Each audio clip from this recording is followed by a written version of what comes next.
പ്രശാന്ത് പത്മനാഭൻ, ഈ സംഭവത്തിന് ശേഷം എങ്ങനെയാണ് ഇത് ഇന്ത്യയുടെ സമ്പദ്ഘടനയെയും ഇന്ത്യയും ബാധിക്കാൻ പോകുന്നത് എന്നതിലാണ് പ്രധാനമായും ചർച്ചകൾ നടക്കുന്നത്. ഒരു കാര്യം, എന്തും ഏത് സമയവും ഏത് നിമിഷവും മാറ്റിപ്പറയുകയും തീരുമാനങ്ങൾ മാറ്റുകയും ചെയ്യുന്നയാളാണ് ട്രംപ് എന്ന് കരുതി ഈ നടപടിയിൽ നമുക്ക് ആശ്വസിക്കാൻ കഴിയുമോ? അതല്ല, ദീർഘകാലമായി ഉണ്ടാകും എന്ന് നമ്മൾ കരുതിയ ഒരു പരസ്പര വിശ്വാസത്തിൻ്റെ, സൗഹൃദത്തിൻ്റെ അന്തരീക്ഷം ഒരൊറ്റ തീരുമാനം കൊണ്ട് മോശമാക്കി എന്ന് നമുക്ക് വിലയിരുത്തേണ്ടി വരുമോ?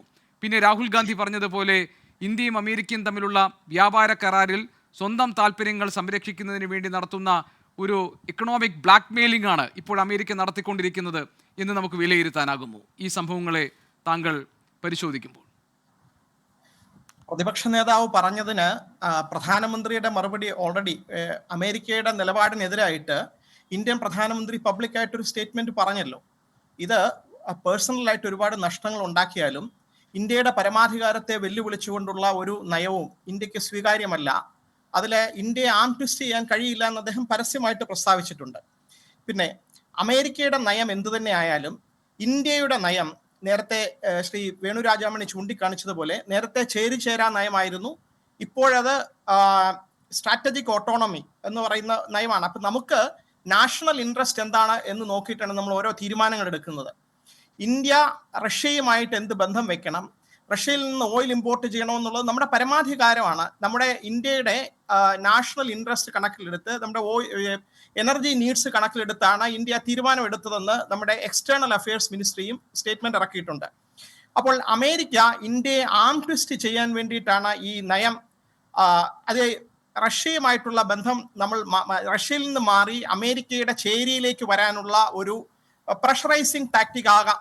പക്ഷെ അത് ഉക്രൈൻ്റെ അടുത്ത് ഇന്ത്യ ഒരു ഉക്രൈൻ അല്ല എന്ന കാര്യം ട്രംപ് മറന്നുവെന്ന് തോന്നുന്നു. അദ്ദേഹത്തിന്റെ നയപരമായിട്ടുള്ള പാളിച്ചകള് അമേരിക്കയിലെ ഇപ്പോൾ നടന്നുകൊണ്ടിരിക്കുന്ന ഓരോ തീരുമാനങ്ങളും നേരത്തെ താങ്കൾ ചൂണ്ടിക്കാണിച്ചതുപോലെ ഇത് കോൺഗ്രസിന്റെ സപ്പോർട്ട് പോലും ഇല്ലാതെ, അമേരിക്കൻ ജനപ്രതിനിധി സഭയുടെ സപ്പോർട്ട് ഇല്ലാതെ പ്രസിഡന്റ് സ്വമേധയാ എടുക്കുന്ന തീരുമാനങ്ങളാണ്. വളരെ പഴയ ഒരു നിയമത്തിന്റെ പിൻബലത്തിൽ പ്രസിഡന്റ് എക്സിക്യൂട്ടീവ് ഓർഡേഴ്സ് പാസ്സാക്കിക്കൊണ്ടിരിക്കുകയാണ്. അതിൽ ഇന്ത്യക്കാണ് ഏറ്റവും കൂടുതൽ താരിഫ് ഇപ്പോൾ ഇമ്പോസ് ചെയ്തിരിക്കുന്നത്. ചൈനയ്ക്ക് റെസിപ്രോക്കൽ താരിഫ് ഇമ്പോസ് ചെയ്യുന്നു. ചൈന സെക്കൻഡറി താരിഫ് ചെയ്തു കഴിഞ്ഞാൽ ചൈനയ്ക്ക് ഇന്ത്യയുടെ മുകളിലായിരിക്കും. പക്ഷെ ചൈന തിരിച്ചടിക്കുന്നുണ്ട്. ചൈനയ്ക്ക് അതിനുള്ള സാമ്പത്തിക ശേഷിയുണ്ട്. ഇന്ത്യ ചൈനയുടെ നിലയിലേക്ക് ഉയർന്നിട്ടില്ല. ജെഫ്രി സാക്സിനെ പോലുള്ള അമേരിക്കൻ എക്കണോമിസ്റ്റുകൾ പറയുന്നത് ഇന്ത്യ ഈ ഒരു തെറ്റായ ഒരു ഇതിൽ നിന്ന് പിന്മാറണം. അതായത് അമേരിക്ക ചൈനയ്ക്ക് ബദലായിട്ട് ഇന്ത്യ ഒരു സാമ്പത്തിക ശക്തിയായി വളർന്നു കാണാൻ ആഗ്രഹിക്കുന്നില്ല. ഇന്ത്യ എന്നാണോ ചൈനയെ പോലെ ഒരു വൻശക്തിയായി മാറുന്നത് അന്ന് അമേരിക്ക ഇപ്പോൾ ചൈനയോട് അനുവർത്തിക്കുന്ന അതേ നയങ്ങൾ ഇന്ത്യ ഒരു ശത്രുരാജ്യമായിട്ട് കണ്ടുകൊണ്ട് ചൈന അമേരിക്കയ്ക്ക് എന്ത് ദോഷമാണ് ഇതുവരെ ചെയ്തത്? ഈ മിലിറ്ററി പവർ അല്ലെങ്കിൽ എക്സ്പാൻഷനിസ്റ്റ് പവർ. അമേരിക്കയിലെ എല്ലാ രാഷ്ട്രീയക്കാരും ഡെമോക്രാറ്റ്സും റിപ്പബ്ലിക്കൻസും ഒക്കെ ചൈനയെ ഒരു വില്ലനായിട്ടാണ് അവതരിപ്പിക്കുന്നത്. ചൈന അവരുടെ നാഷണൽ ഇൻട്രസ്റ്റ് നോക്കി അമേരിക്കയ്ക്ക് ഒരു വെല്ലുവിളിയായി വലിയൊരു വൻ ശക്തിയായിട്ട് വളരുന്നു. ഏഷ്യയില് ഒരു വൻശക്തി വളർന്നു വരുന്നത് അമേരിക്കയ്ക്ക് താല്പര്യമില്ലാത്തൊരു കാര്യമാണ്. അതേപോലെ റഷ്യയുമായിട്ടുള്ള നയത്തിൽ ട്രംപ് ക്ലെയിം ചെയ്തിരുന്നത് ഞാൻ അധികാരത്തിൽ വന്നു കഴിഞ്ഞാൽ പ്രസിഡന്റ് ആയി കഴിഞ്ഞാൽ ഉക്രൈൻ വാർ പെട്ടെന്ന് തീർക്കുമെന്ന് പറഞ്ഞു. ഇതുവരെ അദ്ദേഹത്തിന് ഇത് കഴിഞ്ഞിട്ടില്ല. അമേരിക്ക ഓൾറെഡി ഉക്രൈൻ വാറിൽ തോറ്റു എന്നുള്ളതാണ് അവിടുത്തെ അമേരിക്കയിലെ നയതന്ത്രജ്ഞന്മാരുടെ ജോൺ മീഷമറെ പോലുള്ളവർ പറയുന്നത്. അത് അദ്ദേഹം സമ്മതിക്കില്ല. അപ്പോൾ ഉക്രൈനെ ആം ട്വിസ്റ്റ് ചെയ്യാൻ നോക്കുന്നു. റഷ്യ പുട്ടിന്റെ അടുത്ത് ഭീഷണി വിലപ്പോകുന്നില്ല. ഇപ്പോൾ ഇനി പുട്ടിനെ കാണാൻ വേണ്ടി ട്രംപ് അങ്ങോട്ട് പോകുന്നു. ട്രംപ് നയങ്ങൾ പെട്ടെന്ന് മാറ്റിക്കൊണ്ടിരിക്കുന്ന ഒരു സ്വഭാവമുണ്ട്. ഇന്ത്യയുടെ കാര്യത്തിൽ ചിലപ്പോൾ അത് നടക്കുമായിരിക്കും, പക്ഷെ നമുക്കത് ഡിപ്പെൻഡ് ചെയ്യാൻ പറ്റില്ല. ഓഗസ്റ്റ് 25-ന് അമേരിക്കയിൽ നിന്ന് ഒരു പ്രതിനിധി സംഘം ഇന്ത്യയിലേക്ക് ചർച്ചകൾക്ക് വേണ്ടി വരുന്നുണ്ട്. ആ ചർച്ചകൾ നടത്തി ഈ ട്രേഡ് അത് അമേരിക്കൻ പ്രസിഡന്റിന്റെ മാത്രം സ്വാർത്ഥ താല്പര്യങ്ങൾക്ക് വഴങ്ങി ആകരുത്. അവിടുത്തെ നയങ്ങൾ അവിടുത്തെ ബിസിനസ്സിനെ, കോർപ്പറേറ്റ് ഇൻഡസ്ട്രികളൊക്കെ ബാധിക്കും. ഇന്ത്യക്കകത്ത് ഡിജിറ്റൽ എക്കണോമി, അതിൽ അമേരിക്കൻ ബിസിനസ്സുകൾക്ക് അതിന് ഒരു ടാക്സ് ഏർപ്പെടുത്താനോ പല കാര്യങ്ങളിൽ തിരിച്ചടി കൊടുക്കാനോ ഒക്കെ കഴിയും. പക്ഷെ അങ്ങനെ ഒരു എക്സ്ട്രീം സ്റ്റെപ്പിലേക്ക് പോകുന്നത് കുറെ കൂടെ സാവധാനം വേണം, ആലോചിച്ച് വളരെ നയപരമായിട്ടുള്ള എല്ലാ വശങ്ങളും നോക്കിക്കണ്ടു വേണം. ബാക്കി മാർക്കറ്റുകൾ നോക്കാം. ഏഷ്യൻ മാർക്കറ്റുകൾ, ലാറ്റിൻ അമേരിക്ക പോലുള്ള മാർക്കറ്റുകളൊക്കെ ഇന്ത്യക്ക് നോക്കാവുന്നതാണ്. ചൈനയിലെ ന്യൂസ് പേപ്പറിൽ അല്ലെങ്കിൽ ഗ്ലോബൽ ടൈംസ് എന്ന് പറയുന്ന ന്യൂസ് പേപ്പറിൽ ചൈനീസ് എംബസിയുടെ തന്നെ ഒരു സ്പോക്സ് പേഴ്സൺ ഇന്നത് ഷെയർ ചെയ്തിരുന്നു. അവർ പറയുന്നത് ഇന്ത്യയും ചൈനയും തമ്മിലടുപ്പിക്കുക എന്നുള്ളൊരു വെസ്റ്റിന്റെ ഇൻട്രസ്റ്റ് ആണ്. അതിനാവശ്യമില്ല. ഇന്ത്യയും ചൈനയും തമ്മിലുള്ള നല്ല ഒരു സൗഹൃദ ബന്ധമാണ് ആവശ്യമെന്ന് പറയുന്നുണ്ട്. ഇന്ത്യൻ പ്രധാനമന്ത്രി ചൈന സന്ദർശിക്കാൻ പോകുന്നു 17 വർഷത്തിന് ശേഷം. ചൈനയെ നമുക്ക് ഇഷ്ടപ്പെട്ടാലും ഇല്ലെങ്കിലും നമ്മുടെ നെയ്ബറാണ്. 1000 വർഷം കഴിഞ്ഞാലും ചൈനയായിരിക്കും ഇന്ത്യയുടെ നെയ്ബർ. ചൈന ഒരു വൻശക്തിയായിട്ട് വരുന്നു. ചൈനയുമായിട്ടുള്ള ഒരു സുദൃഢമായിട്ടുള്ള ബന്ധം ഇന്ത്യയുടെ ആവശ്യവും കൂടിയാണ്, നെസസിറ്റി കൂടിയാണ്. അതിൽ അമേരിക്കയ്ക്ക് താല്പര്യമില്ല. അതുപോലെ തന്നെയാണ് ഉക്രൈൻ വിഷയത്തിൽ ഇന്ത്യ എടുത്ത ഒരു തീരുമാനം. അത് ഒരു സ്ട്രാറ്റജിക് ഓട്ടോണമിയാണ്. റഷ്യ എന്നും നമ്മുടെ എപ്പോഴും നമുക്ക് സപ്പോർട്ട് ചെയ്തിട്ടുണ്ട്. അതേസമയം അമേരിക്ക എന്താണ് ചെയ്തത്? ഇന്ത്യയും പാകിസ്ഥാനും തമ്മിൽ ഒരു പ്രശ്നം ഉണ്ടായപ്പോൾ ആദ്യം പറഞ്ഞു ഞങ്ങൾ ഇതിൽ ഇടപെടുന്നില്ല എന്ന്. അതിനുശേഷം നൂർഖാൻ എയർബേസിൽ ഇന്ത്യയുടെ ബ്രഹ്മോസ് മിസൈലുകൾ പതിച്ചു കഴിഞ്ഞതിന് ശേഷം ഫ്രാൻറ്റിക്കായിട്ട് വൈസ് പ്രസിഡന്റ് വീണ്ടും ഫോൺ ചെയ്യുകയാണ്. 1 മണിക്കൂറിനകത്ത് 3-4 ഫോൺ വന്നു. എനിക്ക് അറ്റൻഡ് ചെയ്യാൻ പറ്റില്ല, ഞാൻ സൈനിക മേധാവികളുമായി ചർച്ചയിലായിരുന്നു. അതിനുശേഷം തിരിച്ചു വിരിച്ചപ്പോൾ വൈസ് പ്രസിഡന്റ് എന്നോട് പറഞ്ഞത് പാകിസ്ഥാൻ വളരെ വലിയൊരു അറ്റാക്ക് ചെയ്യാനായിട്ട് പ്ലാൻ ചെയ്യുന്നു എന്ന് അമേരിക്കൻ വൈസ് പ്രസിഡന്റ് എന്നോട് പറഞ്ഞു എന്ന് ഇന്ത്യൻ പ്രധാനമന്ത്രി പാർലമെന്റിൽ പറഞ്ഞു.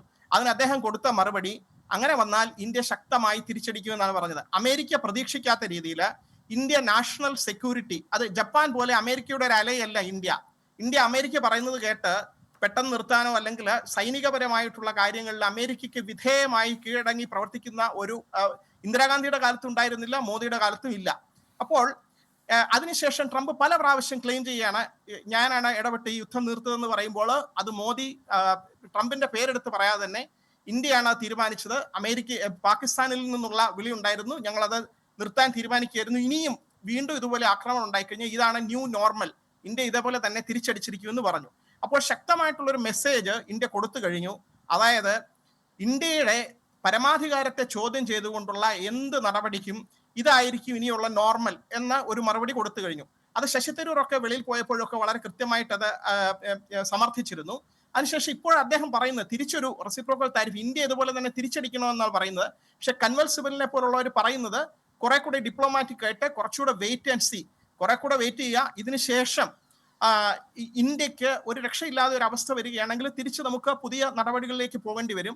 അവിടെ ഒരു നഷ്ടം വരും. 0.5% വരെ GDP-യിൽ ഒരുപക്ഷെ നഷ്ടം ഉണ്ടായേക്കാം. അമേരിക്കയുമായിട്ടുള്ള ട്രേഡ് കുറയുമ്പോൾ അവിടെ നഷ്ടം ഉണ്ടായിരിക്കാമെന്ന് പറയുന്നത്.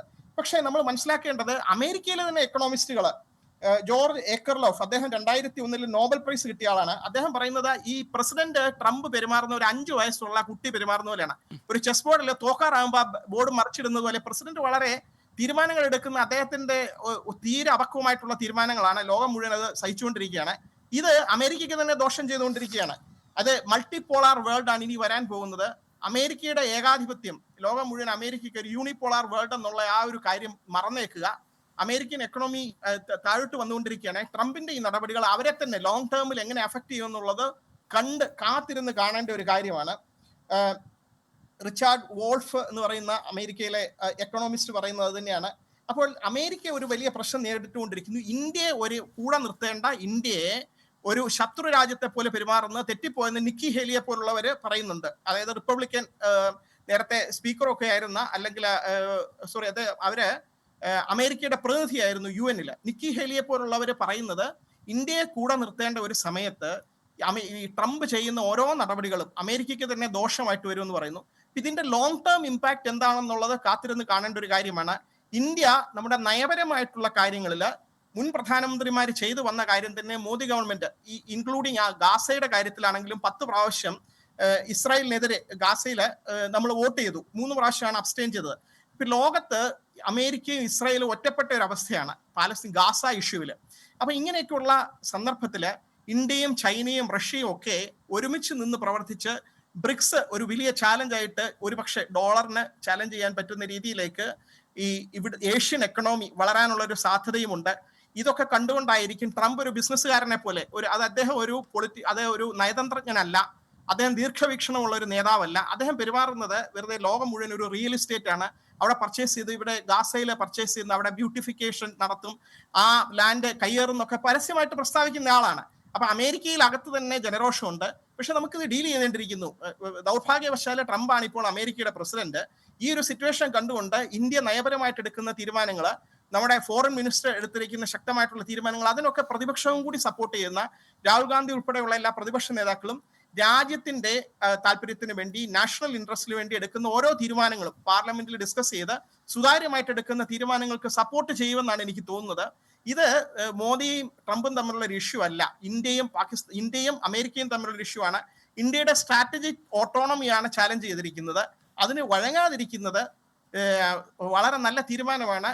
തീർച്ചയായിട്ടും നെഗോഷിയേഷൻസ് വേണം. കാരണം അമേരിക്ക ബിസിനസ് ഇൻട്രസ്റ്റുകൾ ഒക്കെ നമുക്ക് താല്പര്യമുള്ളതാണ്. ഇപ്പോൾ തന്നെ നാസയുമായിട്ട് ISRO ഒരുമിച്ച് ഒരു വിക്ഷേപണത്തിന് വേണ്ടിയിട്ടുള്ള കാര്യങ്ങൾ അതൊക്കെ തുടരുന്നുണ്ട്.